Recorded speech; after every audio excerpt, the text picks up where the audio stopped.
quads, amazing friggin' prices, like some of the best cannabis I have smoked. These guys are underrated, and I'm tired of being shadow banned on my social media for talking about good quality cannabis. Yeah. Like, so Top Shelf, I gotta hand it to you. Thanks for sponsoring our party. Yeah. I'm not just blowing smoke up your ass either. I actually really like your weed. I did a video early today, and I could only get halfway through these. Really? And these are the these are the flavor bursts. Nice. Like we can talk about legal stuff on here because I've been we're trying to get the legal part in there because we know there's a whole generation of legal people now. So that's why we're gonna do.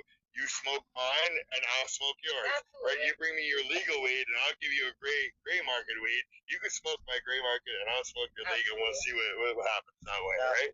Educate them, and they'll educate me, right? Yeah. That's what we want to do, right? And Tammi has been instrumental in making sure that we continue to respect legacy and sovereign. You know, when legalization happened, I was all like, I got a little high. Yeah. And I drank the Kool-Aid a little bit. And, you know, I wish I could go back and talk to the pre-legalization side and say, snap the fuck out of it. Yeah. Listen to Tammi. Listen to your friends. Because legalization hurt so many jobs.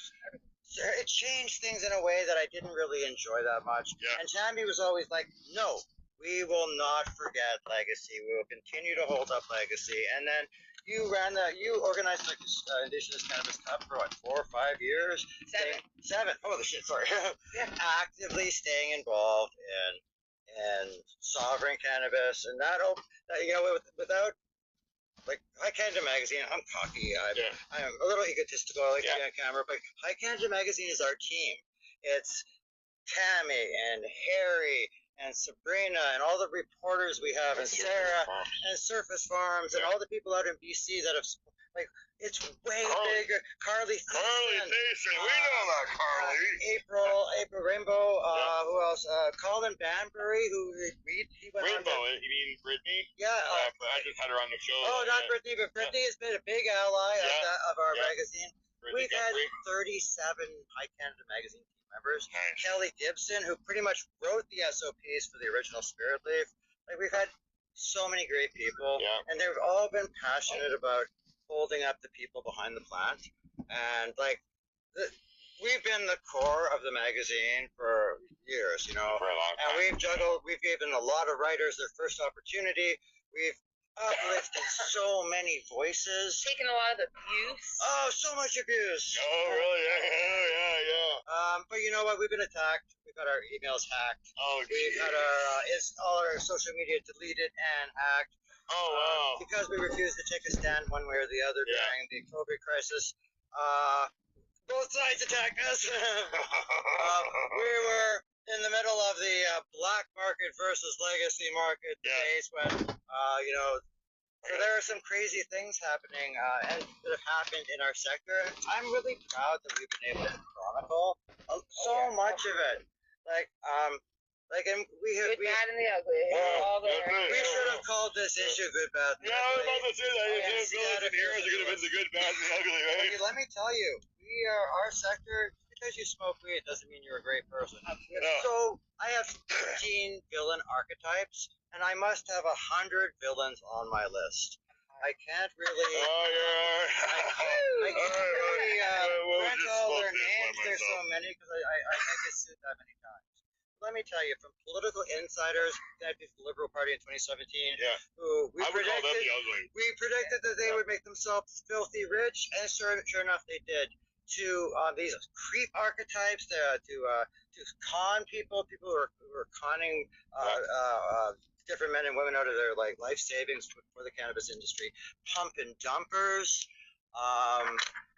We've got toxic environments like you would not believe. In British Columbia seems to be the most organized when it comes to chaos, because a group of 30 plus women got together, formed a support group about one particular person in the cannabis sector who has bullied them and systematically attacked them, and it has this laundry list of offenses.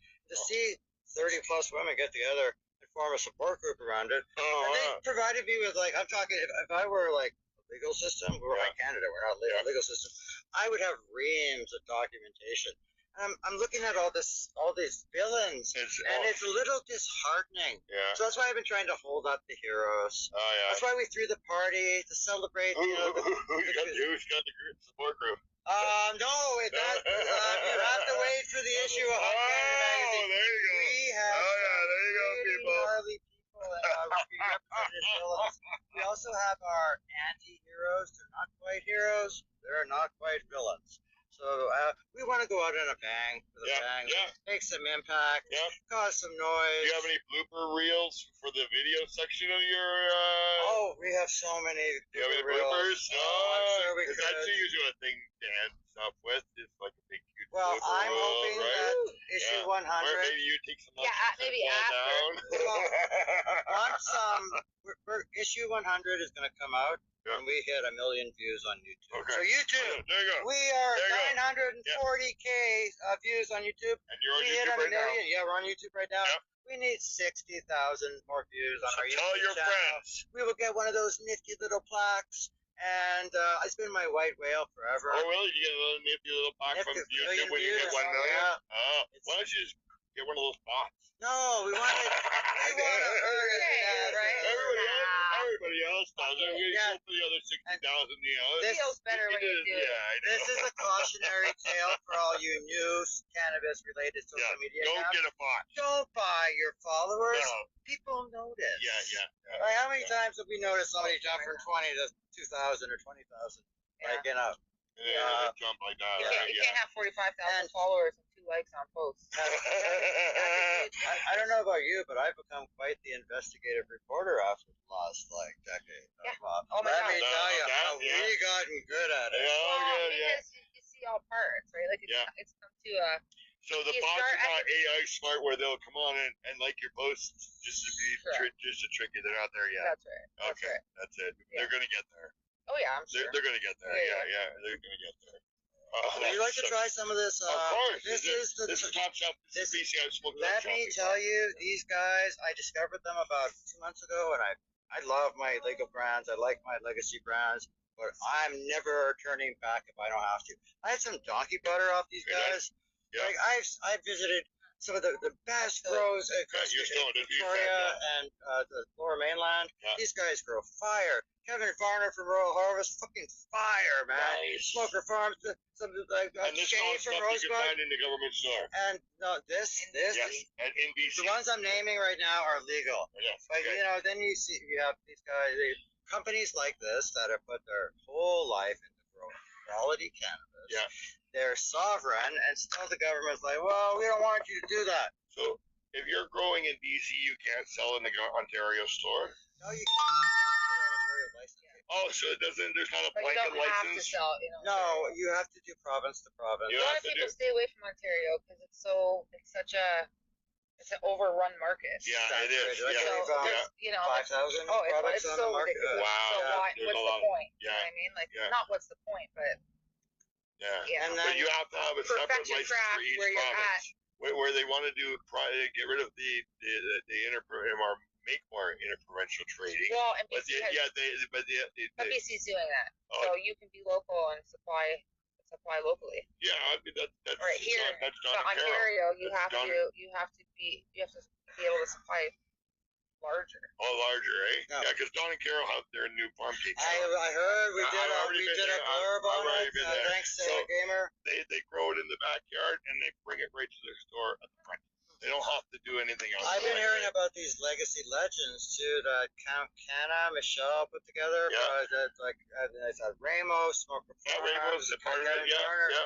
and it's like select packs of some of these guys only do LTOs, so small batches, and all of these guys are phenomenal growers. Yeah, Ramos, man. I am proud to say that we've smoked with Ramos so many times over the years, and we can hold our own. He only lives No about problem. 20 minutes, But I seen him knock people the fuck out. Yeah. Because he rolls, they're always the same size. Yep. Always, right? It's nonstop. Yeah. And sometimes for shits and giggles, he throws in Shatter. He'll throw in Cash. He'll pick it up.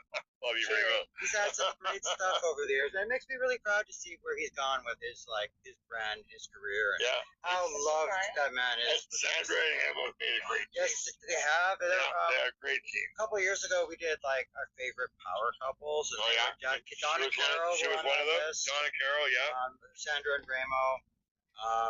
So yeah, we're pretty excited about ending things in a bang. Our party was freaking amazing. The Green Tide Gala. We had the Rambling Band come in and play. We had a severe lightning storm warning. Oh yeah. Still had about 110 people show up. I had a lot of people call if there's a accident on the QEW. We still had about 110. A few activations couldn't come, but everybody had such a good time. We had this giant pool. It looked like you guys had a good time. I've seen some video from it. And what a show of collaboration. Can I mention a few of our sponsors? You can do whatever you want. Okay, so this is legal and Grey Market. I'd like to thank KGL TV and Kelly is a good friend of mine. Reverend Kelly was. She loves my B positive stuff. Yeah, I can see that. She was instrumental in bringing that igloo in from Forstoke. Yeah, people just loved that. Did they hotbox it? They hotboxed it. Nice. We had back to back. We had Rosin Star, old friend of ours from Legacy, transitioned into legal, representing the legal side with his live rosin. And then we had Supreme Green bring some of their best concentrate in for a head-to-head legal versus Sovereign. Nobody was disappointed. The Legacy Sovereign guys loved the legal stuff. Fire. The legal guys loved what Supreme Green was like. And then in an igloo of all things. So she did live all night interviews with KGL TV. And that was and we had performances going on. We had the Electric Lettuce Band booked from Niagara Falls. Nice. And we had a good turnout. People were swimming. People were having I heard about swimming too. You said bring your swimsuit. Bring your swimsuit. VIP area, which was sponsored by Nextleaf, and it was such a good vibe. And then we decided to throw caution to the wind because we were going to cancel it because Tammi and I were both worried about the weather. And so we decided to fuck it. Let's just let it go. And about 11, I just gave Randy Rowe the Grow Up Conference his Lifetime Achievement Award. For those of you who don't know, I double time as a board member of the CCTA, and I really wanted to see him get an award before I finished my run of High Canada. Yeah, he did it. And it was unanimously voted. Randy Rowe got this. He's done so much for Canada tourism across the country. By the way, you have a Vancouver Grow Up Conference with No High Canada Magazine. They're going to be needing a media. Okay, sure. You should reach out to them. Yeah. So, if you can give me a number. I don't know. 100%. I'll get it to you. But I gave Randy his award and it started to dribble. Okay. And you saw the band get super nervous. And then Kelly and Waleed got up to give the Best Cannabis Operator Award, which was to New Amsterdam Cafe in Vancouver. Well deserved. They threw the cannabis hospitality side as well. They did. Did very well. They're having a big party next week at the New Amsterdam to celebrate their award. We made history by giving out Cannabis Tourism Awards. And it started to rain a little more. And the band starts taking everything down. The crowd, they don't care. They're high. They're happy. And we get to Cannabis Event of the Year, which is we only gave out the 3 awards, and it was High Kuko Productions with their Canadrag. They do these Canadrag shows all across the country. Is that Cannabis and Drag? Yep. Gotcha. And it's more than just that. They won by unanimous voting. And it was pouring rain. They accepted their award. We got these 3 awards. And a couple photos in the rain. You could see all of our guests were enjoying things so much. Sorry, I got some guy trying to sell weed in the comments. Hey, don't sell weed on YouTube. I just blocked them, but because I was watching you guys, I don't know how many times. There he is. All right, we got to get rid of those. But please continue. I was gonna say, Tammi, do you have any favorite things from the years of the magazine? Tell us what your favorite story may have been, or maybe your favorite year. How about an event maybe that you've gone to? I'd say the early days expos were pretty good. Expos? Like what, 20? Ontario expos or BC? 2016? 2016. Yeah, yeah. Grow Up. Yeah. So when Frenchie Cannoli. Okay, yeah, I know that name. So when they all came to the events, so it was like Grow Up. He came to Grow Up. Cannabis too. Cannabis. Yeah. And then Lift, maybe the first one. That first Lift. Oh my. That in was Vancouver? No, in Toronto. In Toronto. Okay. Because So we have Lift in Vancouver also, right? And as far as like, because it was a mix of both legal and legacy. Yeah. And at that time, it was like not even really legal at first. Yeah. Nobody knew what the framework was, right? So these events also had legacy present at all the booths. Yeah. So we were allowed to. At Lift, I remember that. Yeah. There was a bit of a mix in the beginning. Grow Up, right? Because there was no, we didn't know what was going to be legal or how it was going to be laid out. Yeah. So people kind of just went with what would probably be appropriate. Yeah. And so at that time, it was a good mix of everybody really working together because we all had a common goal. We were just like, holy shit, like this is going to actually happen. Like we're actually organizing and it's becoming, you know what I mean? It would have been nice if it would have allowed you to have some product there because they were only doing it. Yeah, but we did it together. And then it turned into, no. I don't know if they did that in BC. Well, they did here. Okay. Yeah, and then legalization came into play. Yeah. And everybody had guidelines to follow. Oh, so then the expos and the events changed because now there was a guideline to follow. Yeah. Yeah. So which sucks. The Grow Ups, the cannabis only lasted like maybe 1 week, not even 1 year. Like, cannabis? 1 year. No, 1 year. Yeah, they did a fight. So those, anyways, but then it just turned, in my opinion, not a good time. Yeah, the shiny shoes, everything. And then there was finally a defining line for legalization, and that kind of like slowly started. I don't want to say separating, but not separating, but kind of like you could see the difference between the two. Yeah. And for us, it started with Sovereign. Right, because that's where you're free to do the things. Mm-hmm. You know what I mean? So, and I realized that there was more impact in Sovereign and in Legacy. Yeah. So I kind of just stayed there and kind of,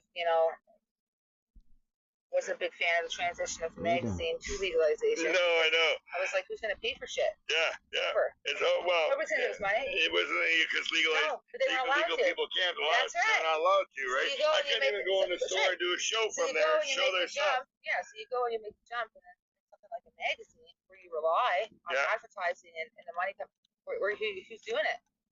So, you know what I mean? It became, and then I just kind of like flew my flag. Hi. It was almost over. Is it about the show? What's it about? Oh, that question you could have asked anybody. Yes, you don't have to ask your dad. Yeah, no problem. All right, no problem. All right. So my daughter wanted to know where the washroom was. I will tell you. All right.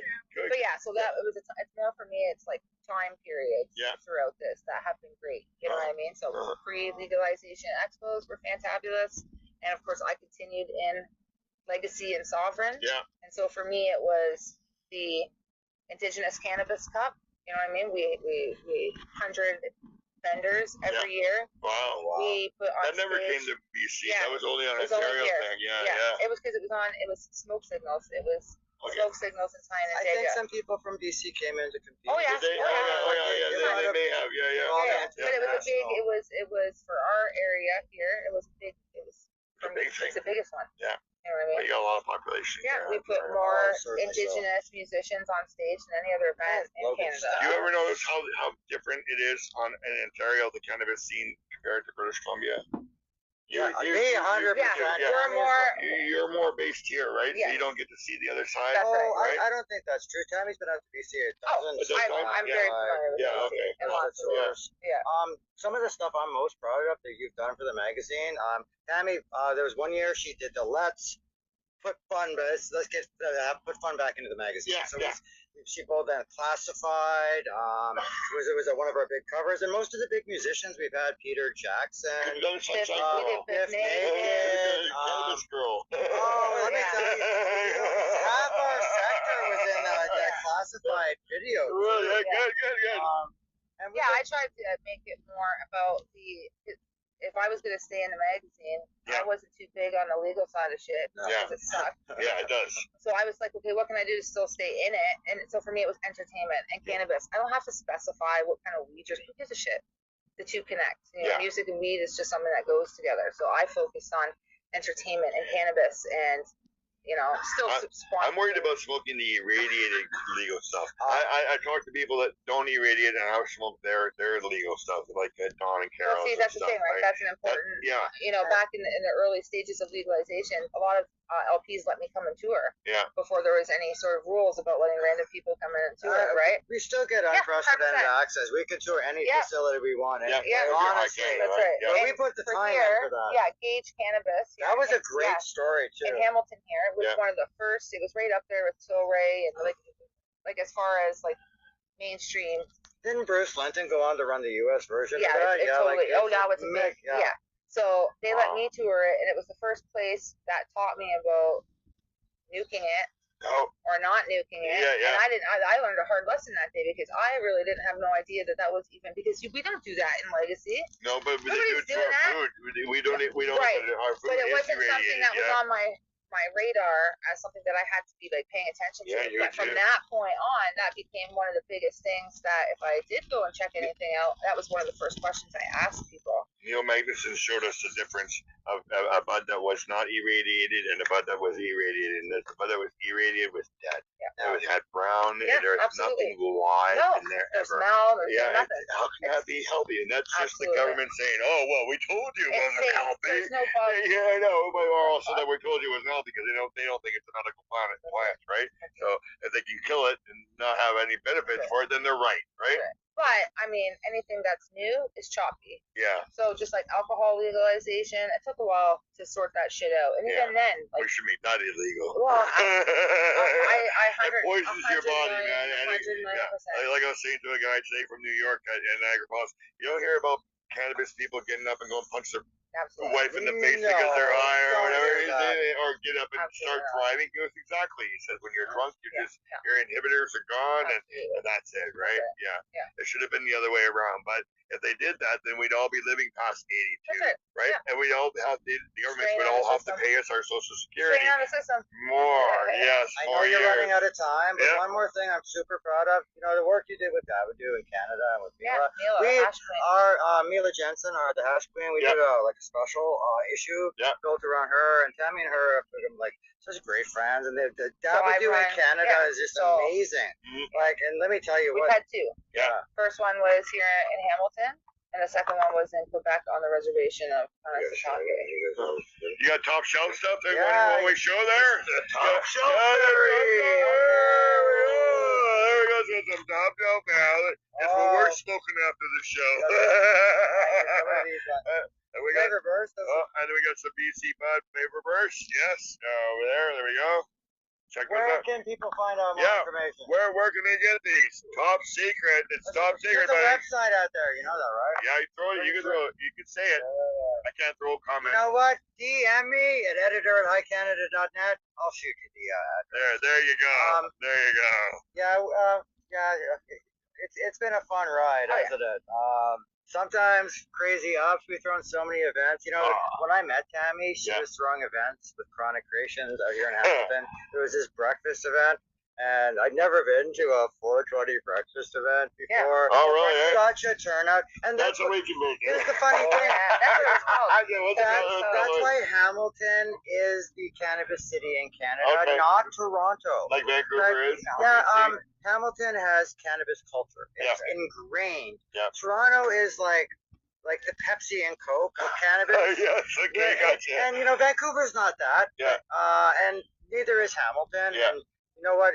I've loved being based out of this city. Yeah. And there's so many creative, amazing things going on based out of the city in Ontario, and you would be honestly surprised how integral. I just can't stand the humidity here. I grew up here. I've had enough.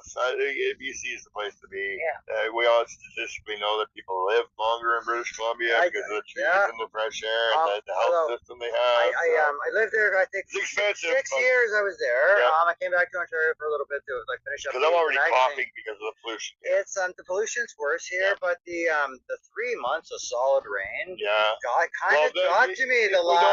We don't always get 3 months of solid rain. But then here's the thing: Ontario catfished me. All my friends were like, Oh, sigh. Winter was great here last year. BC was warm. But it was great. And then it was the worst flipping winter I'd ever experienced. And I lived in Ontario for 25 years. Like, I felt like I got catfished. How are we doing for time? We got as much time to do. We got probably 5 more minutes. Okay. We'll do Neil's video and then I wrap it up usually. We've had who's your favorite story from a contributor that's not me or you? What's your favorite coverage? Not us. We do a lot for the magazine. We put very monthly articles. Another thing, where do people get your oils and stuff? Come on, you have to read about it in the last issue. There you go. There's another hook. Yeah, Tammi. Yeah. Really? Okay, come back. So we want to find out where those topicals are. Yeah, and the lube. He's got some lube. I've bath bombs and everything. I've seen some crazy cannabis-based projects. Although the one I was most impressed with that I saw make the most impact, cannabis suppositories. Oh, nice. Holy crow! Like really. Jen Bennett used to love. Yeah, and I never thought God. it's a faster way of getting high. It doesn't go, it bypasses the stomach and everything. Yeah. And then I heard somebody mention Jack Congo because Harry looks a little. I do. Yeah, and it's funny to say Jack has healed so many people. He has. You got to fully commit to that program. Yeah. And I have seen it do amazing things for people. But with the magazine, I'm not seeing things. I sprayed myself. They've always frowned. Health Canada really frowned upon us ever using the expression cannabis cures cancer. Yeah. And Samology. He built his entire career. God rest his soul. That's who Lady Grower used to work for. Yeah. Right? He pushing that boundary of lighting up in Parliament and saying it every time I interview. Another person, Don Briere. Yeah. He refused to follow. Did you hear what Don's doing? Is this something crazy and amazing? Yeah, crazy, but not amazing. Apparently, he is suing the illegal side of cannabis for losses on the legal side. Yeah, I've heard of that. Yeah, you're part of that? No, I've heard of that. You've heard of that? Yeah. Okay. So that was just told to me about a week and a half ago that he actually has a case. Yeah, you verified that information. Well, it came from a very, very true, pretty good source. You never know. British Columbia, Alberta viewers, you gotta pay attention to this next bit. This one of our villains is so there's legal shop owners, legal people work within the legal side, mostly retail, and they're vigilanting, like they're actively trying to legacy brands. Not just the legacy brands, the tried and true ones. There's always going to be somebody like that, right? One of our villains is IP theft from the legacy market. We're talking from technology and extraction and hash, and then actual brands that I watched entrepreneurs build up over years and years and years. And a couple of these legal guys are like, what the fuck is Legacy going to do about it? But then to go actively vigilanting, trying to expose them and get them charged, and under the guise of business, and it's good for the retailers. It is not good for our sector when we start dividing ourselves into big lines like this. And it's like turning in your friend or your associate because what? They also have a passion for Canada and for cannabis, and they don't want to have to pay the government, which is the biggest mob out there. Like the government was brilliant. They want to make so much money. They make so much money. I don't know any mid to large size producers or processors or manufacturers who are doing really well unless they're funded independently and they're not or they're shipping internationally. It's a tough market. Ontario's the worst. It is. BC and Alberta not far behind. But they make so much money. And listen, while I'm speaking of villains, where is the accountability from our federal government about where exactly this tax money is going? You have been so vague about it being pulled into a bigger, broader account and weigh, and there's no accountability, and we're talking massive money. It's a lot of money. Thousands of companies across Canada who have to pay through the nose. There are consumers who are paying through the nose. If you look at the difference in prices between legacy and sovereign and the legal, I'm surprised anybody buying legal, I could afford to compete against that, right? Like, honestly, it just shows you how much markup that the federal, provincial, and municipal governments are taking off the cannabis sector because, they can, and there's nobody to stop them. Remember, it was Bill Blair, Top Cop, who made all the initial, things are fucked. Issue 100 is a great time to go out on High Canada Magazine. Make sure you get a copy. Yeah, and my cannabis adventures aren't over. I'm actively involved in cannabis tourism. Getting some stuff done for FIFA World Cup coming in 2026. Lots of tours. Think about cannabis, the cannabis sector, the next step in cannabis evolution for our sector, for our culture. We've integrated it into Canadian culture right now. Cannabis tourism. People from around the world want to come to Canada. They experience wine, food, beautiful sights, and cannabis. I've also heard that a lot of countries say, don't do it like Canada did. You know what? Like people are smart, though. They'll come and learn. If High Canada Magazine is any indicator, we will have people coming from all over the country. And FIFA World Cup is coming. We had 2026 a beautiful cup last year. One of the most underrated presentations that went on all last year was somebody from the provincial government saying, listen, FIFA's coming. They are cannabis investors. They're coming to kick tires, poach talent, and learn from a mature market. And they are coming in hard. Yep, they are. So cannabis sector, we're integrated. Let's start thinking about what happens next. Okay. We can be showcasing some of the world's best cannabis. Top shelf to Scotia, all of them. I'm just going to say the government should have just took a few guys that they put in jail and started having them grow their weed for them, and there they wouldn't have had the problems that they've had, right? Because there's a lot of good growers that they put in jail, right? And that's all they really had to do. Hey, you work for us, we'll get rid of your sentence, and the government would have been able to sell decent fucking weed, right? And just curiously enough, how many people do you think have received cannabis-related pardons in Canada? As opposed to what's going on? It is, the last time I checked, it was 72. 72. And as opposed to the U.S., thousands and thousands and thousands. So there's nobody's fighting for pardons in Canada against cannabis crimes. And hey, if you have a cannabis-related charge, can you get a license to be a retailer, a producer? Can you pass the security? Only after 10 years. Or can you make the revenue you need to start out to get into the sector? Because probably not. A legacy and sovereign lower the entry barrier. They allow people like everybody. You can still have job creation. You can still have entrepreneurship. You can still have beautiful packaging and still keep it out of the hands of youth and have it regulated. And if you did fine with the dispensaries before. We weren't that problem. A lot of sovereign cannabis and legacy cannabis, especially that have been around like 5 to 8 years plus, they all self-regulate with testing. That'll match any LP, EU GMP, or GMP licensing requirements. So self-regulation, we should have treated it like ag to begin with. And we should not, 6 years in, what a shit show. There's some good stuff that still came out of it. Like us being on your show. Thank you so much. Thank you for being here. Just being in Ontario, I was like, we come to sign. And we get this beautiful scenery and everything, this is great.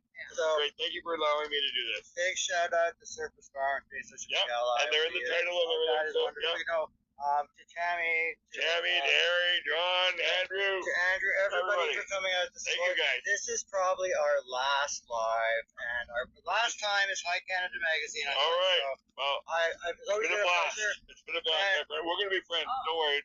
Magazine or not, we're friends. I'm honored you came in. Okay, that's it for now. All right. Thank you. Okay, we're gonna go and just do Neil's